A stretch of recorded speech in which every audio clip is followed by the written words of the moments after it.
Kristus anak Allah yang bertahta di kerajaan surga. Kami mengucap syukur pada pagi hari ini.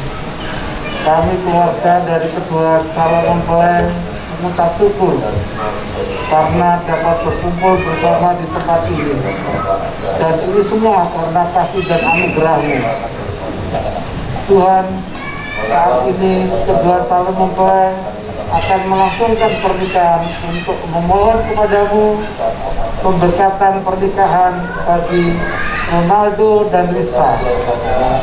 Engkau yang menyertai kami semua dalam rangkaian acara prosesi pernikahan. Lisa menemukan di dalam dirinya surga di dalam hatinya. Berkatilah Lisa, berikanlah ia kelembutan yang membuatnya besar kasih sayangnya, rasa pemahaman yang mendalam, dan iman yang kuat terhadap-Mu. Berikan ia keindahan batin yang tak akan pernah pudar, sehingga ia begitu hidup dalam menghidupi suasana rumah tangganya dan suaminya berkenan menghormati di bait suci hatinya. Terima kasih Tuhan untuk hari yang indah ini. Engkau telah memenuhi hasrat mereka untuk bersatu dalam memulai kehidupan baru dalam rumah tangga. Semoga kebahagiaan dan kedamaian selalu menyertai keluarga ini sampai ke anak cucunya. Di dalam nama Tuhan Yesus Kristus kami berdoa dan mengucap syukur. Haleluya. Amin. Saya percaya sukacita Tuhan, sukacita surga turun di tempat ini, memberkati kedua mempelai maupun pihak keluarga maupun undangan yang dikasih Tuhan. Amin. Kita mau lebih dalam lagi menyembah Tuhan. Oh Jesus.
Pujian sekali dari Allah dengan sepenuh hati katakan, ku ada sebab anugerah-Mu, ku ada karena kasih-Mu, Tuhan Yesus. Ku berterima kasih buat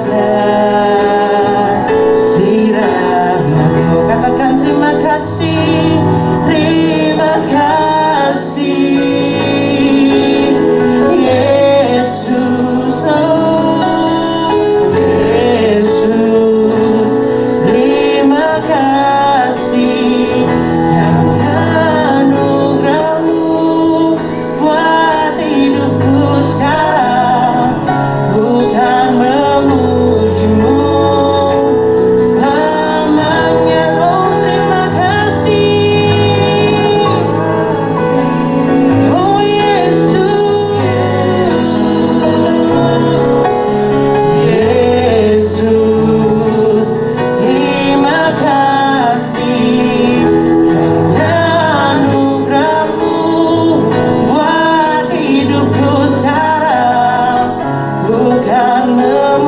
kasih-Mu.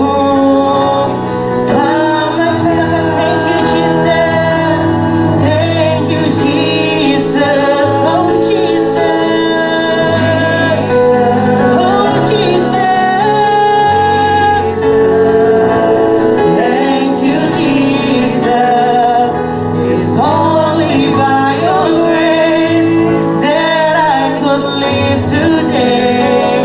Forever I will praise your name. Katakan thank you Jesus, thank you Jesus, Jesus, Jesus, thank you Jesus.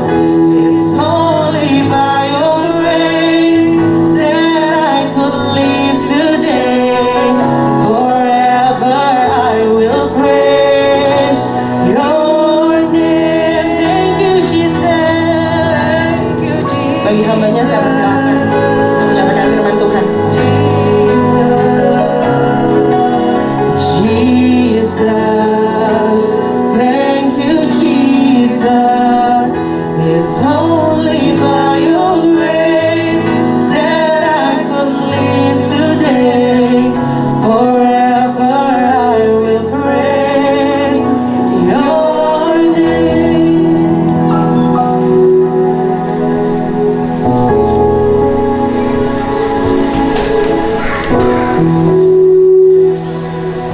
Baik, kita berdoa. Bapa di surga, terima kasih pagi hari ini. Kami bersyukur buat waktu yang indah, hari yang indah Tuhan. Kami boleh bersama-sama keluarga menyaksikan pemberkatan kita. Kami berdoa supaya hari ini sebelum kami terima berkat Tuhan, kami boleh mendengar firman-Mu. Biarlah firman Tuhan pagi ini akan menjadi dasar kehidupan rumah tangga kedua anak kekasih Rona dan Risa. Berfirman Tuhan, kami siap untuk mendengar firman-Mu. Di dalam nama Yesus Kristus Tuhan, mari yang percaya katakan amin.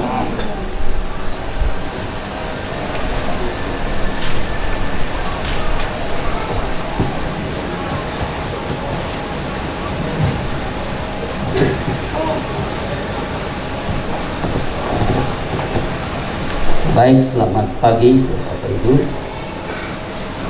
Puji Tuhan, kita pagi ini bersama seluruh keluarga, tentu kedua belah pihak, baik dari Ronald dan Risa, terlebih yang dari Padang ya, cukup jauh, boleh datang pagi ini.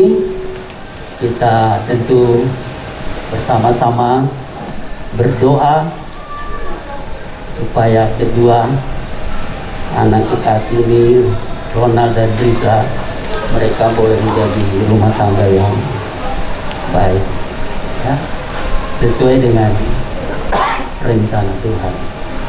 Pernikahan adalah rencana Tuhan, bukan rencana manusia. Pernikahan adalah sesuatu yang didesain oleh Tuhan. Sebab itu bagi kita yang percaya pada Tuhan, pernikahan kita harus sesuai dengan apa yang menjadi kehendak Tuhan. Nah, pagi ini baik kita belajar sebelum kita teguhkan mereka menjadi suami istri, kita berdoa, kita mau dengar suara Tuhan, kita mau dengar apa yang menjadi kehendak Tuhan di dalam pernikahan itu. Kita baca firman Tuhan yang terdapat di dalam Maleakhi pasal 2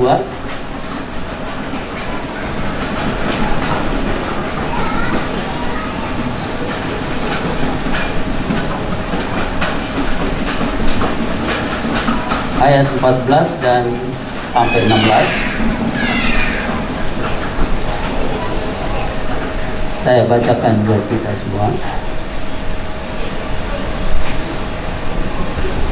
Ayat 14 Maleakhi pasal 2 berkata demikian. Dan kamu bertanya, oleh karena apa?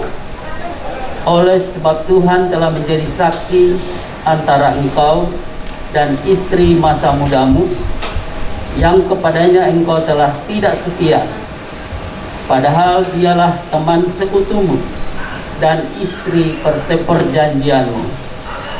Ayat 15. Bukankah Allah yang esa menjadikan mereka daging dan roh? Dan apakah yang dikehendaki kesatuan itu? Keturunan ilahi. Jadi jagalah dirimu dan janganlah orang tidak setia terhadap istri dari masa mudanya. Sebab aku membenci perceraian, firman Tuhan Allah Israel. Juga orang yang menutupi pakaiannya dengan kekerasan, firman Tuhan semesta alam. Maka jagalah dirimu dan janganlah berkhianat. Nah, Bapak Ibu yang dikasihi Tuhan, pernikahan di ayat 14 ini dikatakan adalah sebuah perjanjian. Ya, hari ini Ronald dan Risa akan mengucapkan janji nikah. Perjanjian sampai mati, yang disebut di dalam bahasa Inggris covenant. Jadi pernikahan itu adalah sebuah perjanjian, ya, bukan sebuah kontrak, tetapi perjanjian seumur hidup. Nah, untuk kita sebagai suami atau istri yang akan hidup mengadakan sebuah perjanjian atau hidup dalam sebuah perjanjian, maka masing-masing ada tanggung jawab dari kedua belah pihak. Karena saudara, di dalam sebuah perjanjian, kalau kita mengadakan suatu perjanjian atau perjanjian kerja atau sesuatu perjanjian bisnis, maka ada bagian, ada kewajiban, ada ketentuan kedua belah pihak yang berjanji. Nah, bagaimana dengan perjanjian pernikahan ini? Ya, satu hal yang kita perlu ketahui bahwa menghidupi pernikahan, perjanjian itu adalah kita mengekspresikan atau menggambarkan, adalah pernikahan itu adalah sebuah hubungan antara Kristus dan jemaat. Ya, jadi kita baca di dalam Efesus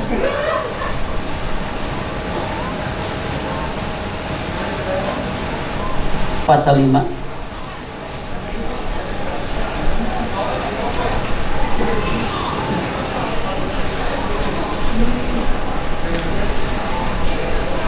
Mulai dari ayat 22. Di sana dikatakan bagian dari masing-masing suami dan istri. Mereka harus mengemban sebuah tanggung jawab di dalam menghidupi sebuah pernikahan, perjanjian ini. Dikatakan di sini ayat 22, hai istri, tunduklah kepada suamimu seperti kepada Tuhan. Istri punya tanggung jawab. Istri punya mengemban satu tanggung jawab. Dia harus tunduk kepada suami. Ya, Risa dalam hal ini adalah punya kewajiban tunduk kepada suami. Tentunya, kenapa saya harus tunduk? Ya, mungkin saudara berkata, kenapa saya harus tunduk?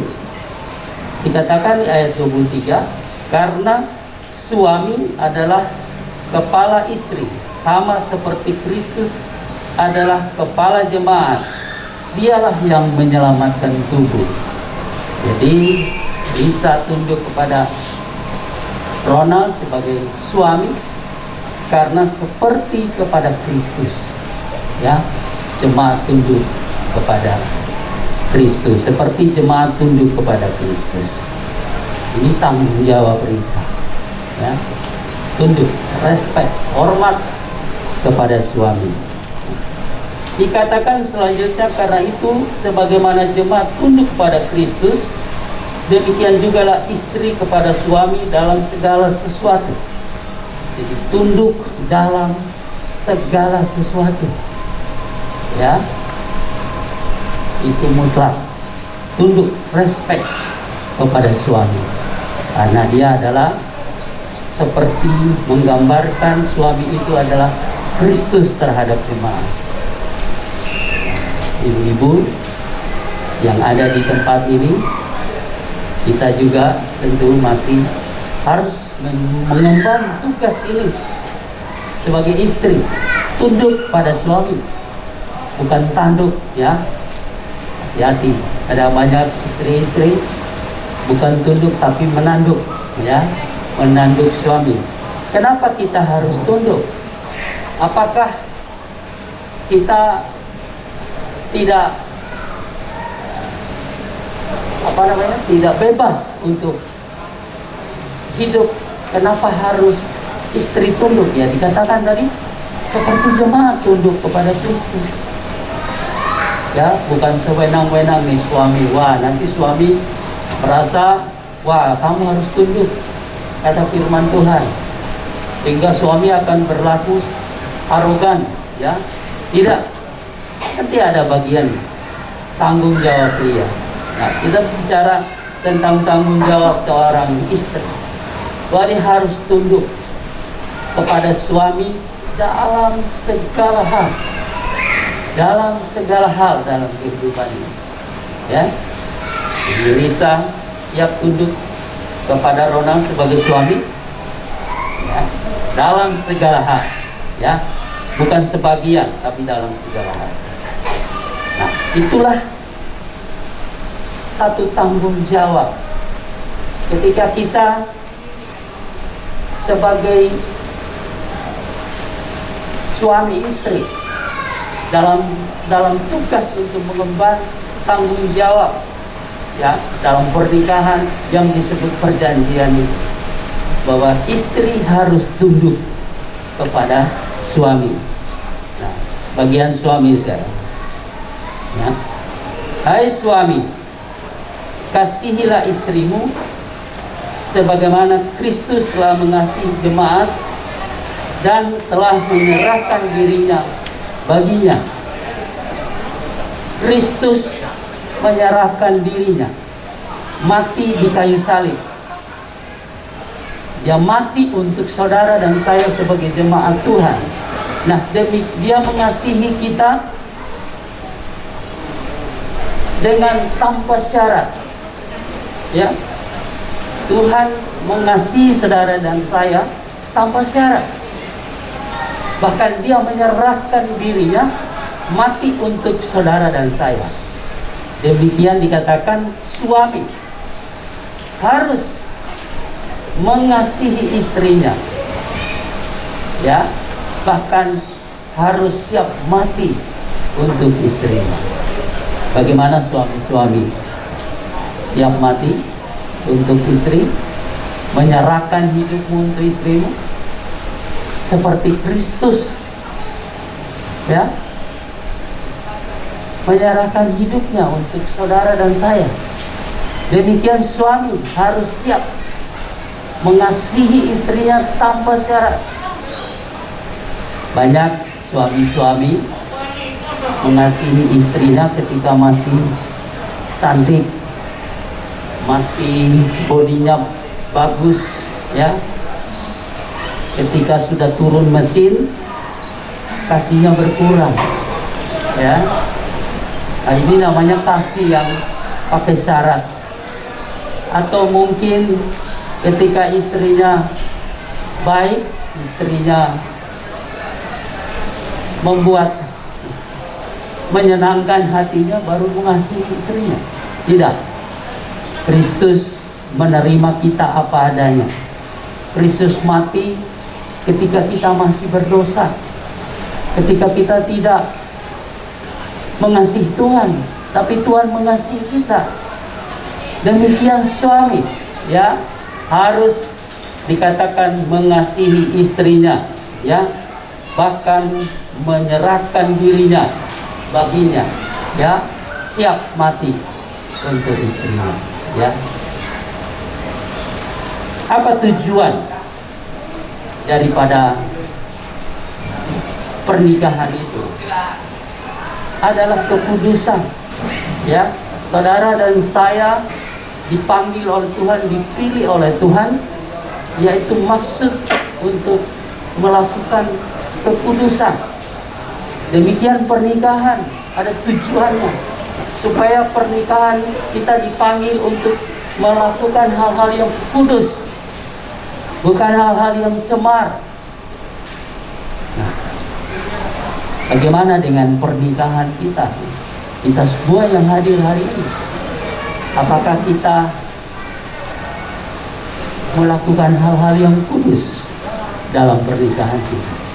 Karena ingat Bapak Ibu, Saudara dan saya, di dalam Kristus kita dipanggil untuk melakukan hal yang kudus di dalam kehidupan kita, di dalam pernikahan kita. Tapi itu saudara, pernikahan adalah hubungan yang kudus, tidak boleh dinodai, tidak boleh dicemarkan oleh perbuatan-perbuatan kita. Karena saudara dan saya, kita sudah dipanggil oleh Tuhan.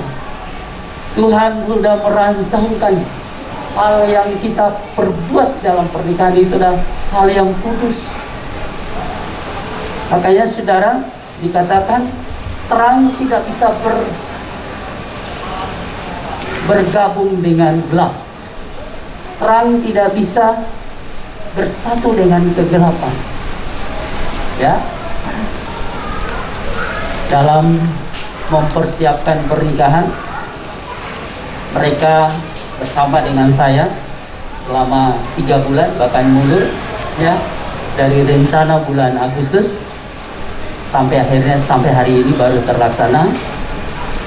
Dan sepanjang waktu 3 bulan kurang lebih secara intens selama seminggu, mereka dipersiapkan, mereka dibina, ya. Kenapa saudara gereja mengambil hal ini menjadi hal yang sangat penting di dalam mempersiapkan sebuah pernikahan bagi anak-anak kita? Karena ini bukan hal yang main-main.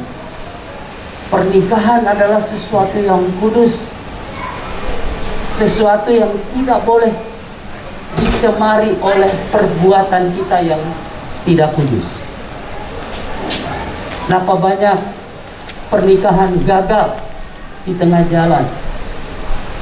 Ya, padahal Allah tidak pernah gagal di dalam merancangkan sesuatu.